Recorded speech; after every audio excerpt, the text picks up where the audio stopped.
Hello friends, எல்லாரும் எப்படி இருக்கீங்க?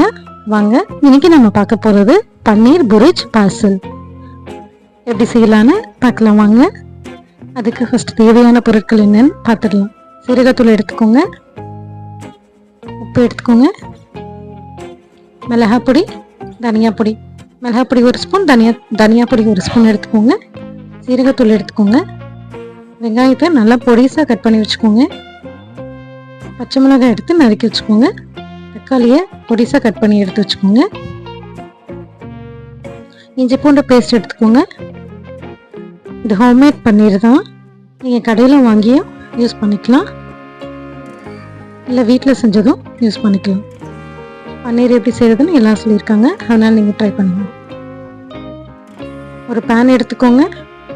அதில் எண்ணெய் விட்டு எண்ணெய் காஞ்சதும் சீரகம் போட்டுக்கோங்க.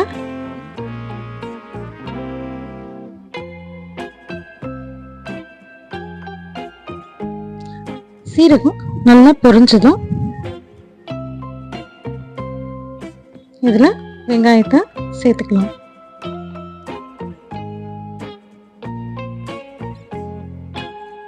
பொடிசா நறுக்கின வெங்காயத்தை சேர்த்து நல்லா வதக்கிக்கோங்க.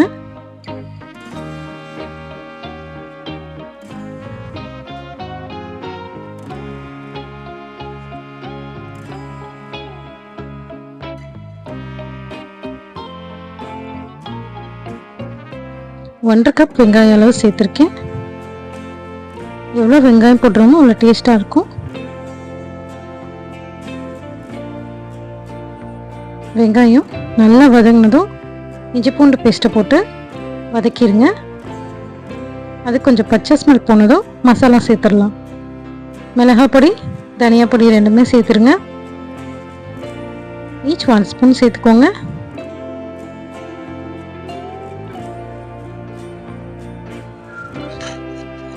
சீரகத்தூள் போட்டுக்கோங்க.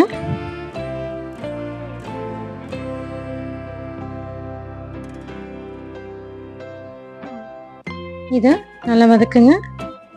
இஞ்சி பூண்டு பேஸ்ட்டு கீழே செட்டில் ஆகுற மாதிரி இருக்கும். ஒன்றும் இல்லை, அது தக்காளி போட்டு வதக்குனீங்கன்னா சரியாக போயிடும். அதனால் நல்லா கிண்டி விட்டு வதக்கிக்கோங்க. பச்சை மிளகாய் சேர்த்துக்கோங்க. சேர்த்து நல்லா வதக்கிட்டே இருங்க. அடியில் கொஞ்சம் கீரை எடுத்து வதக்கிக்கோங்க கரண்டியால். இப்போ தக்காளி சேர்த்திங்கன்னா எல்லாமே சரியாயிடும். தக்காளியை சேர்த்து நல்லா வதக்கிக்கோங்க.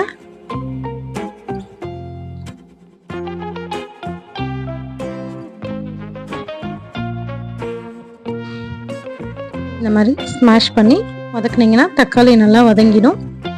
இப்போ உங்களுக்கு கிரேவி கன்சிஸ்டன்சி வந்துடும். இப்போ பன்னீர் எடுத்து போட்டுக்கோங்க. போட்டு கொஞ்சம் ஸ்மாஷ் பண்ணுற மாதிரி வதக்கிக்கோங்க.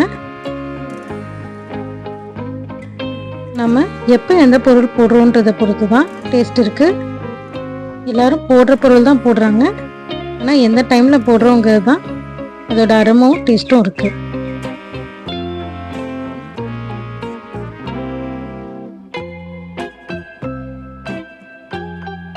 இதை நல்லா வதக்கிட்டு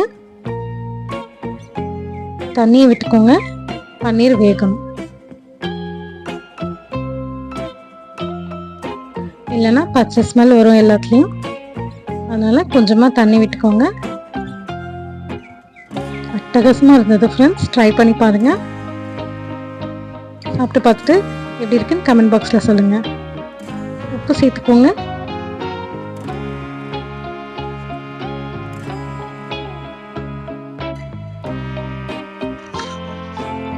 இப்போ மூடி போட்டு மூடிடலாம்.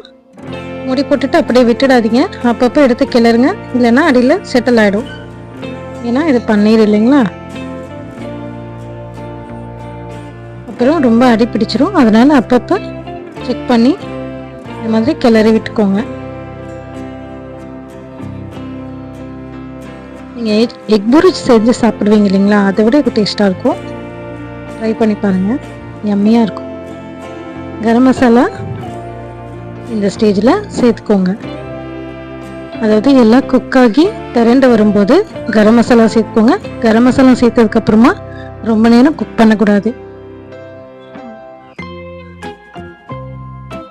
கொஞ்சம் நல்லா வதக்கிட்டு இறக்கும்போது, அதாவது கேஸ் ஆஃப் பண்ணிவிட்டு கஸ்தூரி மேத்தியை கையால் க்ரஷ் பண்ணி போட்டுக்கோங்க.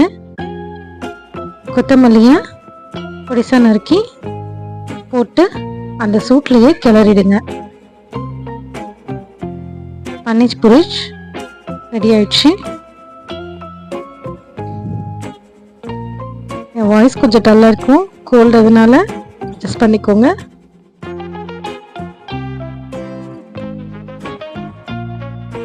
இது தாபா ஸ்டைலில் இருக்கும்.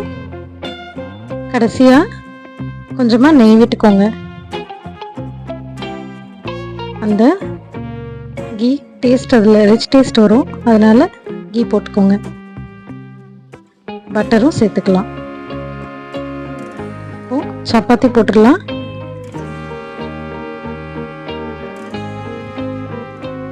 கொஞ்சமாக எண்ணெய் விட்டு சப்பாத்தியை நல்லா சுட்டு எடுத்துக்கோங்க.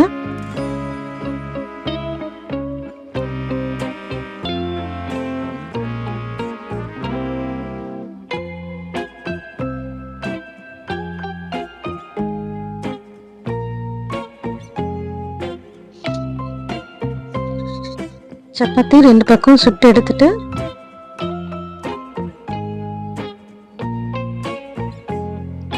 ஒரு பிளேட்டில் மாற்றிக்கோங்க.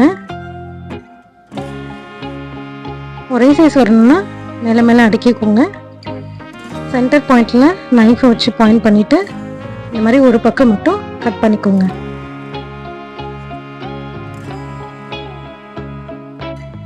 இப்போ நம்ம செஞ்சு வச்சுருந்த புரிஜ் எடுத்து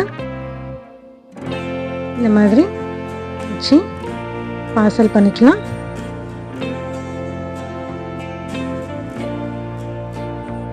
இதுக்கு மேலே ஆனியனும் கொரியாண்டரும் வைக்கிறோம் இல்லைங்களா, அது ரெண்டுத்தோடையும் சேர்த்து சாப்பிட்டீங்கன்னா அட்டகாசமாக இருக்குது ஃப்ரெண்ட்ஸ். நீங்கள் ஆனியனை ரவுண்டாக வைக்க விருப்பம் இல்லை அப்படின்னா நீங்கள் பொடிசாக கட் பண்ணி கூட மேலே தூவிக்கலாம். இந்த மாதிரி மடித்து பேக் பண்ணிக்கோங்க. உங்களுக்கு இன்னொரு தடவை நான் பேக் பண்ணி காட்டுறேன், புரியலன்னா திருப்பியும் ரீவைண்ட் பண்ணி பார்த்துக்கோங்க.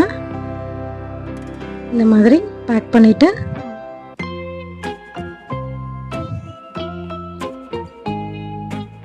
ஆனியன்ஸ் வச்சுட்டு மேலே கொரியாண்டர் லீஃப் வச்சுருங்க. அதோடையும் அப்படியே எல்லாத்தோடையும் சேர்த்து ஒரு பைட்டும் கடிச்சு சாப்பிடும்போது டேஸ்ட்டாக இருக்கும். எல்லாம் ரவுண்டாக நீங்கள் வைக்க விரும்பலைன்னா ஆனியனை கட் பண்ணி மேலே தூவிக்கோங்க. அப்போ உங்களுக்கு ஒரு பைட்டுக்கும் ஆனியன் கிடைக்கும்.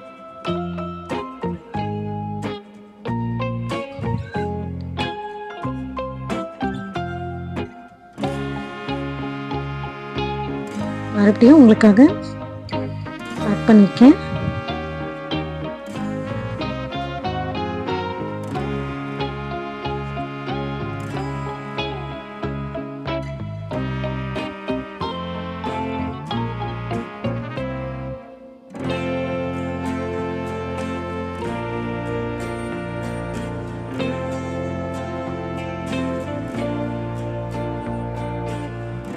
வாங்க சர்விங் பிளேட்டில் மாற்றிட்டு சர்வ் பண்ணிடலாம்.